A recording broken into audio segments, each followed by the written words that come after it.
The storm outside battered the floor-to-ceiling windows of the penthouse office, but the man behind the desk was far more terrifying than the thunder. Elara Vance stood in the center of the room, her cheap raincoat dripping on the polished marble floor. She was shaking so hard her teeth threatened to chatter, but she refused to look down. "My brother took the files," she said, her voice thin but steady. "He sold them to your competitor. He gambled away the payout. He has nothing left." Silas Thane didn't look up from the document he was signing. In the city of Chicago, the name Thane was synonymous with two things: ruthless efficiency and impenetrable isolation. He was a widower, a billionaire, and a man who hadn't been seen smiling in 4 years. "I know what he did, Miss Vance," Silas said, finally dropping his pen. The sound echoed in the massive room. He looked at her then, his eyes the color of steel. "The police are on their way to his apartment now. Industrial espionage carries a 10-year sentence." "Don't!" the word ripped out of her. Elara took a step forward. "Please, he's just a kid. He's stupid, but he's not malicious. If he goes to prison, it will destroy him." Silas stood up. He was taller than she expected, broad-shouldered in a coal suit that fit him with military precision. He walked around the desk, moving with a predator's grace. "Actions have consequences," he said coldly. "He stole from me. The debt must be paid." "I'll pay it," she whispered. Silas stopped 3 feet from her. He looked her up and down, not with lust, but with a clinical curiosity. He saw the frayed cuffs of her coat, the exhaustion under her eyes, the way she flinched when the thunder cracked again. "You," Silas asked, his voice dropping an octave, "you work as a librarian, Elara. It would take you 3 lifetimes to pay back what those files were worth." "I'll work for you," she whispered. "I'll do anything. I'll clean your properties. I'll file your paperwork. I don't care. Just claim the debt is settled. Please." Silas took another step. He was close enough now that she could smell him. Rain, expensive scotch, and something sharp like cedar. He reached out, and Elara squeezed her eyes shut, bracing for a blow or a shove. But he didn't touch her. He just watched her flinch. "Open your eyes," he commanded softly. She did. He was studying her face with a strange intensity. "You've never been protected, have you?" he asked. It wasn't an insult. It was an observation. "You've spent your whole life cleaning up messes you didn't make." "I don't need protection," she managed. "I need a deal." "Fine," Silas said. "I have a vacancy. My house staff quit 3 days ago. My daughter, Mia, she is difficult. No one stays." He leaned down, his face inches from her. "You move in tonight. You handle Mia. You manage my home. And in exchange, I hold off the police for 1 month. If you quit, your brother goes to jail. Do we have a deal?" Elara felt the trap snapping shut, but she nodded. "Deal." "Good," Silas whispered, and for the first time, a dangerous spark lit his eyes. "But be warned, Elara. I don't want a servant. I want results, and we start right now." The Thane estate sat on a cliff overlooking Lake Michigan, a sprawling masterpiece of glass and stone that looked more like a fortress than a home. It was beautiful, and it was completely dead. Elara followed Silas through the front door, carrying her single battered suitcase. The house was silent.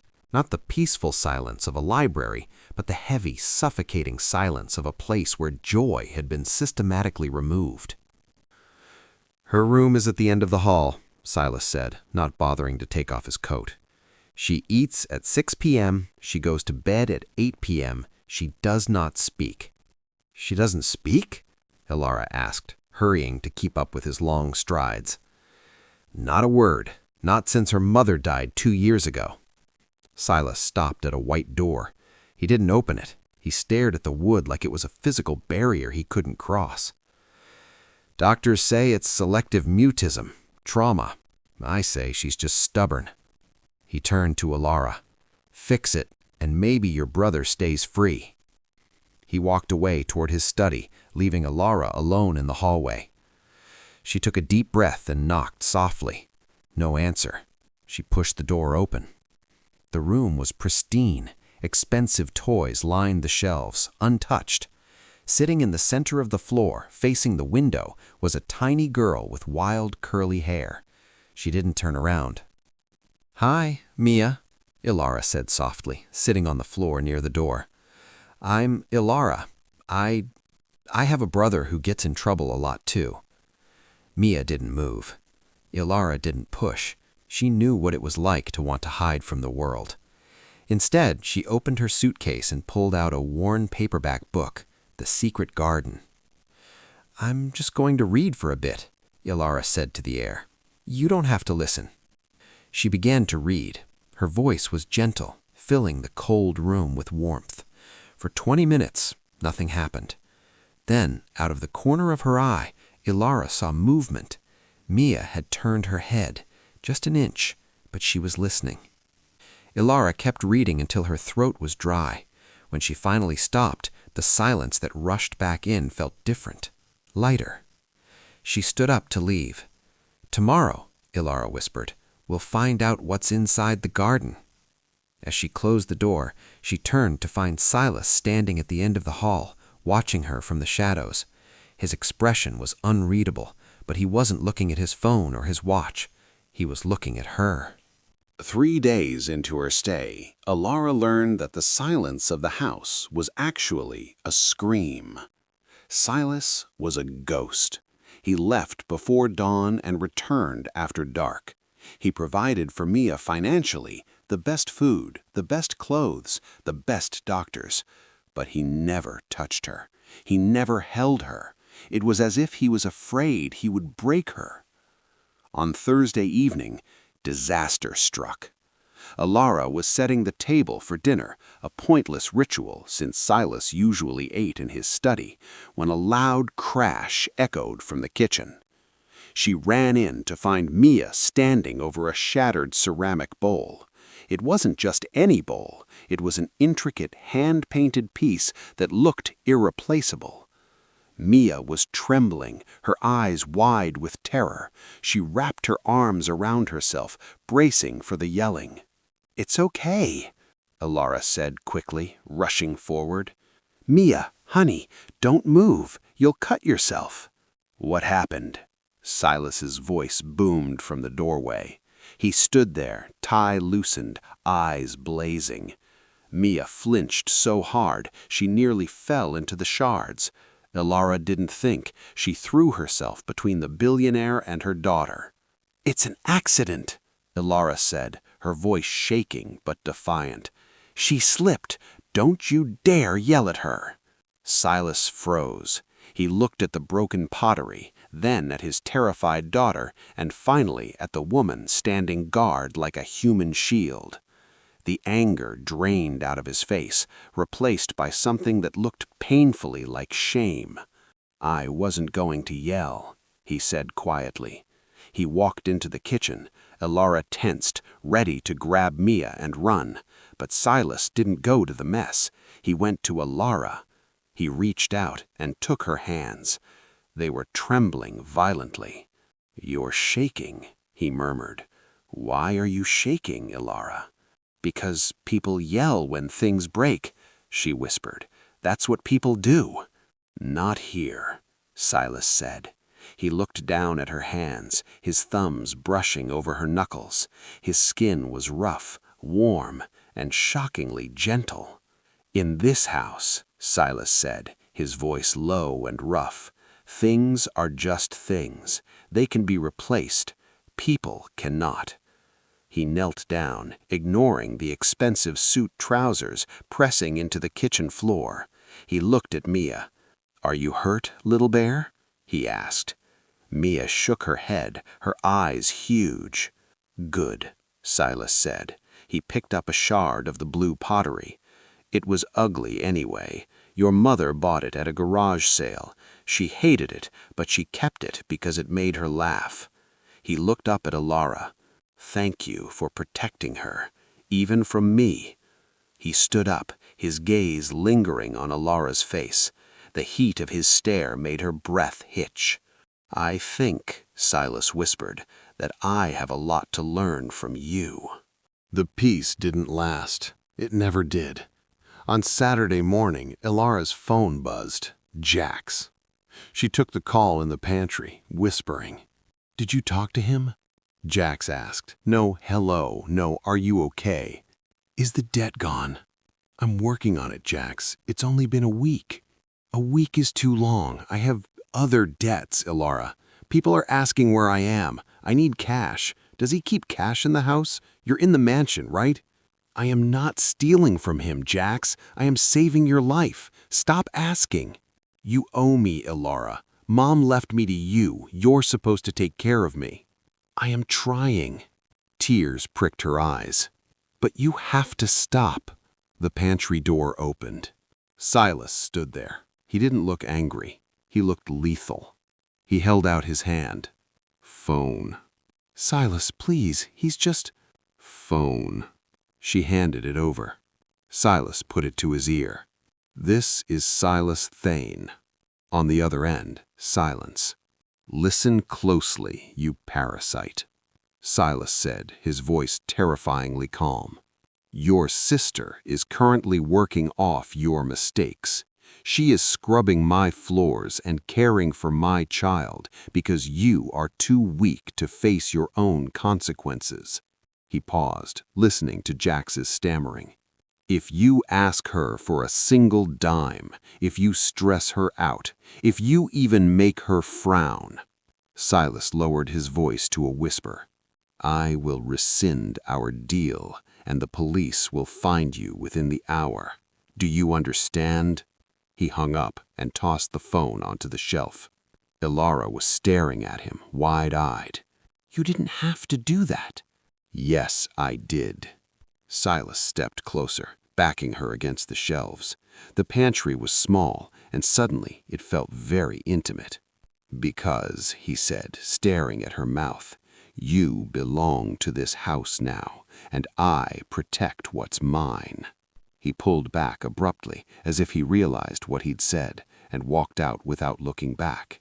The storm returned 3 nights later, violent and thrashing. The power cut out at 9 p.m., plunging the mansion into darkness. Elara scrambled to find a flashlight. She ran to Mia's room. The little girl was huddled under her duvet, sobbing silently. "It's okay," Elara cooed. "It's just the wind. Look, I have a magic light." She turned on the flashlight and aimed it at the ceiling, making shadow puppets, a bunny, a bird. Mia peeked out. "Let's build a fortress," Elara whispered. "Nothing can get us in a fortress." They pulled the sheets off the bed, draped them over chairs, and piled pillows on the floor. Within 10 minutes, they had a cozy tent illuminated by the soft glow of the flashlight. "Room for one more?" Elara froze. Silas was standing in the doorway, holding a lantern. He had shed his jacket and tie. In the dim light, he looked younger, softer. Mia looked at her father, then patted the pillow next to her. Silas hesitated. He looked like a man approaching a bomb, but he crawled into the fort. The billionaire CEO, a man who moved markets with a phone call, sat cross-legged on the floor of a sheet fort, his long legs cramped awkwardly. "Is this structurally sound?" he asked dryly. Elara laughed. It was the first time she'd laughed freely in this house.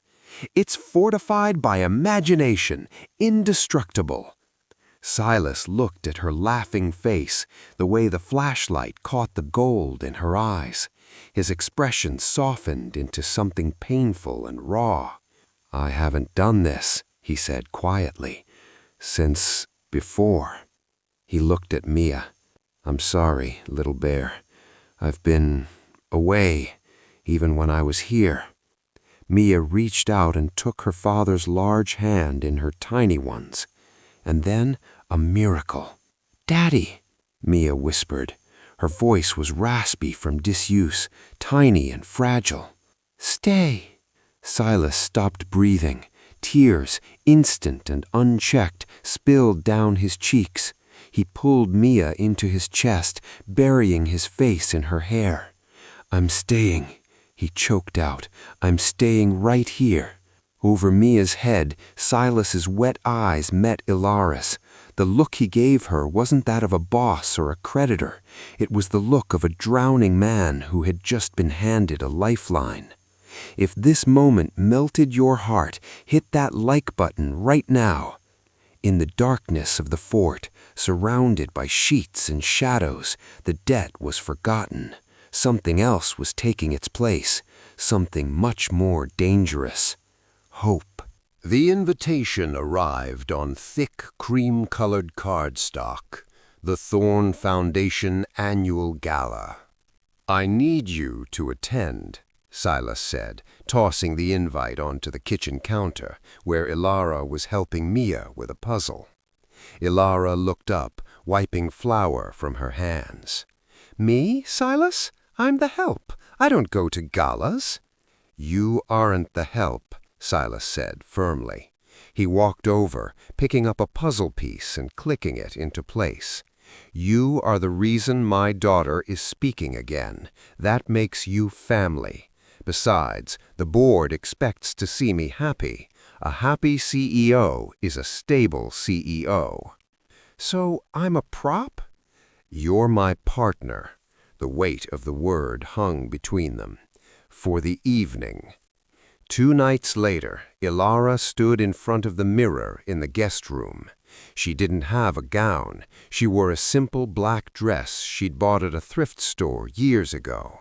It fit well, but the fabric was cheap, and she knew it. When she walked down the grand staircase, Silas was waiting. He wore a tuxedo that fit him like a second skin. He looked up, and his phone, halfway to his ear, froze. He hung up without saying goodbye. "You look." He walked to the bottom of the stairs, offering his hand. "Elegant." At the gala, the room was filled with women in diamonds and silk. Elara kept her head high, gripping Silas's arm. "That's her?" a whisper drifted from a nearby group of socialites. "The nanny? Look at that dress. Polyester, surely?"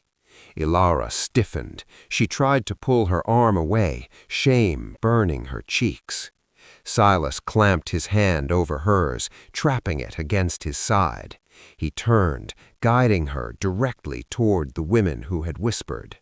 "Ladies," Silas said, his voice smooth and cold as ice, "I'd like to introduce you to Elara Vance." The women smiled nervously. "Oh, Silas, we were just admiring her simplicity." "Simplicity?" Silas raised an eyebrow. He looked down at Elara with a warmth that could melt snow. "Elara is the only person in this room who is exactly what she appears. Kind, loyal, and genuine." He looked back at the women. "I would trade every diamond in this room for an ounce of her character. Excuse us." He led her away onto the dance floor. "You didn't have to do that," Elara whispered, her eyes stinging. "Yes, I did," Silas murmured, pulling her flush against his chest. "Let them talk. I only care about what you think." The drive home was silent, but the air in the car crackled with electricity.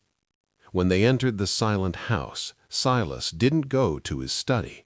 He followed Elara into the kitchen as she poured a glass of water. "Elara." She turned. He was standing too close. He had loosened his tie, the top button of his shirt undone. The predator was back, but this time he wasn't hunting for prey. Tonight was... He stopped, running a hand through his hair. "I haven't felt proud to have someone on my arm in a very long time." "It was just a role, Silas," she said breathlessly. "Just for the board." "Was it?" He stepped closer. He reached out, his fingers grazing her jawline. His touch was fire. "Tell me to stop," he whispered. "Tell me this is just business. Tell me you're just working off a debt." "I can't," she admitted, her voice trembling. "It stopped being about the debt weeks ago." Silas groaned low in his throat. He leaned down, his forehead resting against hers. "I want to kiss you," he murmured. "I want to take you upstairs and show you exactly how much I want you. But I won't." "Why?" "Because you're still trapped here." Silas pulled back slightly, his eyes searching hers. "Until the debt is gone, until you are free to leave, I can't touch you. It wouldn't be right. I want your trust, Elara, not just your body." He kissed her forehead, a chaste, burning promise, and walked away, leaving her shaking in the kitchen. 2 weeks later, the bubble burst. It was a Tuesday. Elara was in the library reading to Mia when the front door slammed open. "Elara, where are you?" It was Jax. She ran into the hallway. Her brother looked wild, sweaty, and terrified. "Jax, what are you doing here? You can't be here." "I need the codes, Elara.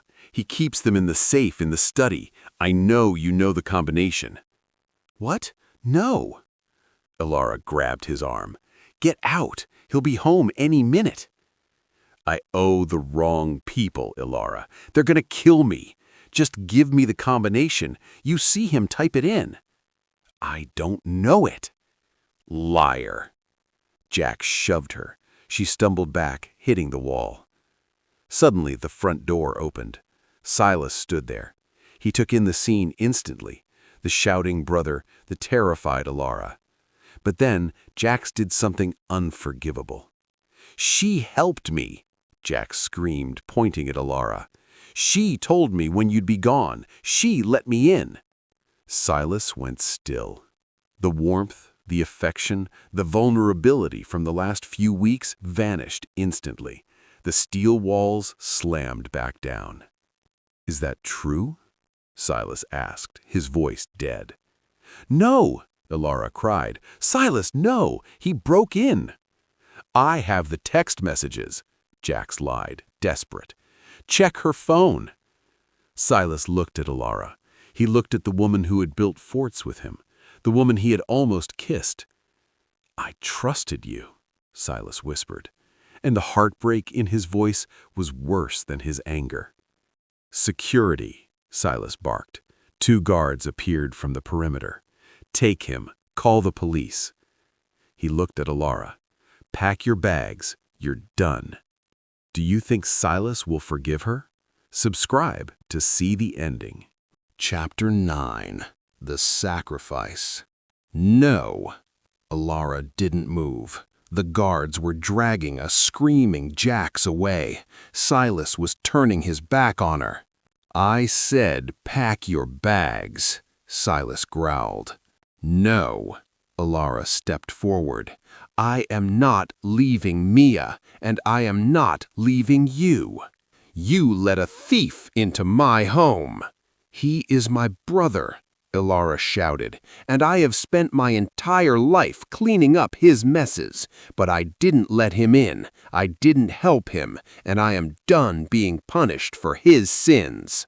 She walked right up to Silas, poking him hard in the chest. "You look at me, Silas Thane. You look at me and tell me you believe I would hurt this family. After the fort, after the gala, after everything?" Silas stared down at her. His mask was cracking. "He said you helped him," Silas said, his voice wavering. "He lied," Elara said firmly. "He's a desperate kid who lies, but I don't. I love Mia, and her voice broke, "I love you, and if you throw me out, you are the coward, not me." Silas stared at her. The silence stretched, thin and tight. Then he moved. He grabbed her face in his hands and kissed her. It wasn't gentle. It was desperate, an apology and a claim all at once. He broke the kiss, breathing hard. "I believe you," he choked out. "I'm sorry. I'm so sorry." "What about Jax?" Elara asked, tears streaming down her face. Silas looked toward the door where the police sirens were wailing. "He made his choice," Silas said softly. "You can't save someone who doesn't want to be saved, but you can save yourself." Elara nodded. She turned her back on the door. She chose her new family. Chapter 10. The Real Start. 1 year later. The garden was blooming. Elara sat on the porch swing, watching Mia chase a golden retriever puppy across the lawn. Mia was laughing, a loud, joyous sound that still made Elara's heart swell every time she heard it. The screen door creaked. Silas stepped out holding 2 mugs of coffee. He sat beside her, wrapping an arm around her shoulders. "Thinking about him?" Silas asked gently. "A little," Elara admitted. Jax was in a minimum security facility. He was sober, finally, and learning a trade. Sometimes rock bottom was the only solid foundation. "He's doing better," Silas said, "because you finally stopped enabling him." "I had help," she smiled, leaning into him. Silas reached into his pocket. "The debt is paid, Elara," he said. "It's been paid for a long time." He pulled out a small velvet box. "I told you I wouldn't ask until you were free, until you owed me nothing." He opened the box. A simple, stunning diamond ring caught the sunlight. "You don't owe me anything," Silas whispered. "But I owe you everything. You brought my daughter back. You brought me back. Will you stay, not as a debtor, not as a nanny, but as my wife?" Elara looked at the man who had terrified her a year ago, the man who had started as a captor and become her savior. "We started slow," she whispered, echoing his words from that first storm. Silas smiled, a real, brilliant smile that reached his eyes. "And now?" Silas asked. "Now," Elara said, kissing him, "I never want to stop." Love doesn't always start with romance. Sometimes it starts with a storm, a broken plate, and the courage to trust again. If Silas and Elara's journey touched your heart, please hit that subscribe button and join our family. And share this story with someone who needs to know that it's never too late for a second chance. Thanks for watching, after the kids are asleep.